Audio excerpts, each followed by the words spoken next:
Assalamualaikum warahmatullahi wabarakatuh. Selamat bertemu kembali dengan saya dalam pembelajaran IPA.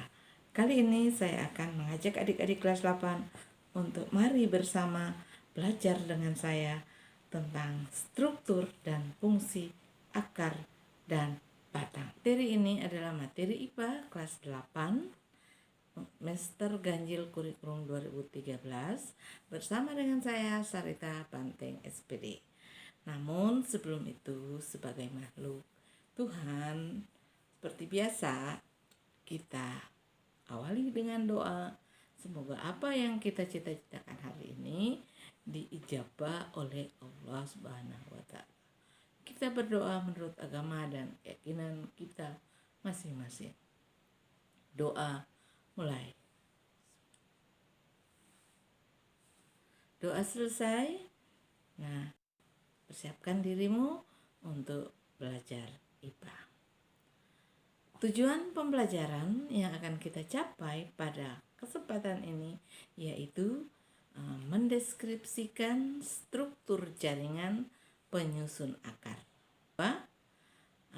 Mendeskripsikan struktur jaringan penyusun batang. Itu tujuan yang akan kita capai kali ini. Akar merupakan organ tumbuhan yang umumnya berada di bawah permukaan tanah.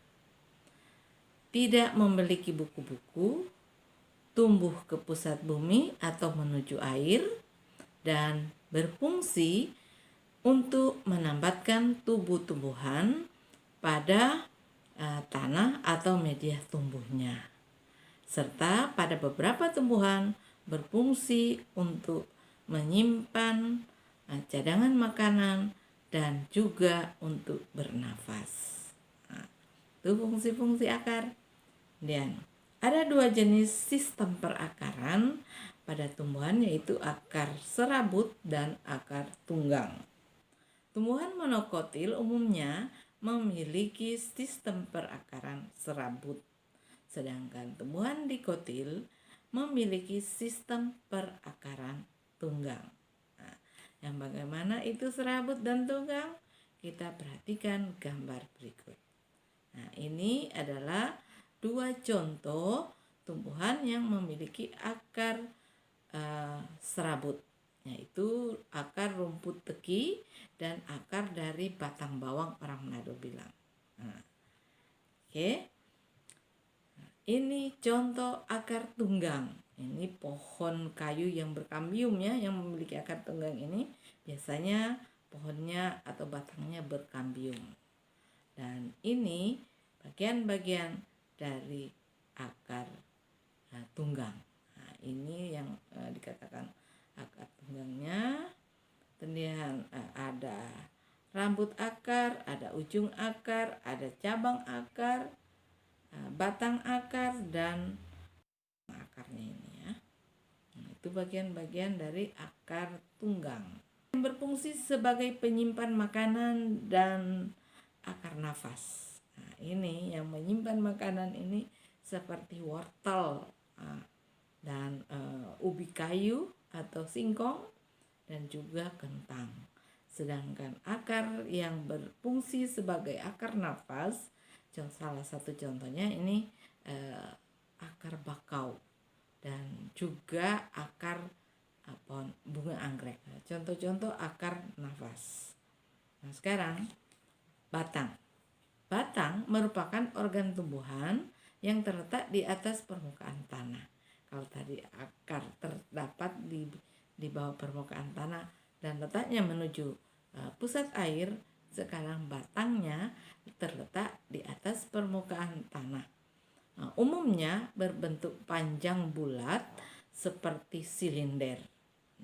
Memiliki ruas-ruas atau internodus yang masing-masing dibatasi oleh buku-buku atau nodus. Kalau akar tidak dibatasi oleh buku-buku atau nodus ya, tapi kalau batang dibatasi oleh buku-buku atau internodus, dibatasi oleh buku-buku atau nodus dan ruas-ruas atau internodus tadi. Nah, batang berfungsi untuk menyokong bagian-bagian tumbuhan yang berada di atas tanah dan sebagai jalan pengangkutan air ke daun dan sebaliknya pengangkutan makanan dari daun ke seluruh tubuh tumbuhan. Itu fungsi daripada akar. Dan ada juga sebagian batang, itu fungsi daripada batang ya. Dan sebagian dari batang juga berfungsi sebagai cadangan makanan seperti pohon aren dan pohon rumbia yang biasa di masyarakat kita digunakan sebagai penghasil sagu. Batang tumbuhan yang berfungsi sebagai penyangga pohon ini batang, contoh dari batang jambu, batang dari mangga, batang daripada jagung dan lain sebagainya. Ini batang yang berfungsi sebagai cadangan makanan. Nah, ini adalah pohon rumbia. Ini mereka sedang membelah pohon rumbia untuk dijadikan sagu. Tapi jadi cari sendiri cari di sumber lain untuk menemukan bagaimana cara membuat sagu. Simpulan dari pembelajaran kali ini yaitu fungsi akar untuk menambatkan tubuh tumbuhan pada media tanam dan sebagian tumbuhan berfungsi sebagai cadangan makanan dan tempat untuk bernafas.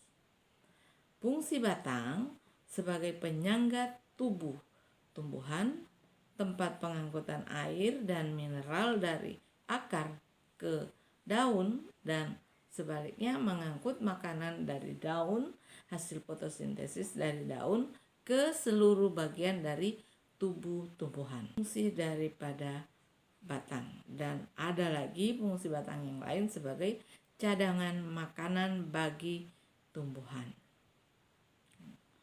Sekarang kita lanjut ke uji kompetensi. Nah, ini untuk fungsinya untuk menguji apakah adik-adik memahami apa yang saya sudah jelaskan sebelumnya dan menguji apakah tujuan yang Ibu utarakan di depan tadi adik-adik bisa capai atau tidak. Nah, nanti setelah adik-adik kerjakan, kirimkan balik ke saya atau ke guru bidang studimu untuk memperoleh kebenaran dari jawabanmu dan sekaligus mendapatkan nilai harian dari Anda. Oke? Nah, sekarang nomor 1. Apakah yang akan terjadi jika akar tumbuhan membusuk? Nah, kalau akarnya membusuk, jelaskan jawabanmu. 2. Bagaimana cara memanfaatkan batang pohon enau dan pohon rumbia sebagai makanan pokok penduduk yang berada di kepulauan yang sulit untuk menanam padi ataupun menanam makanan yang lain.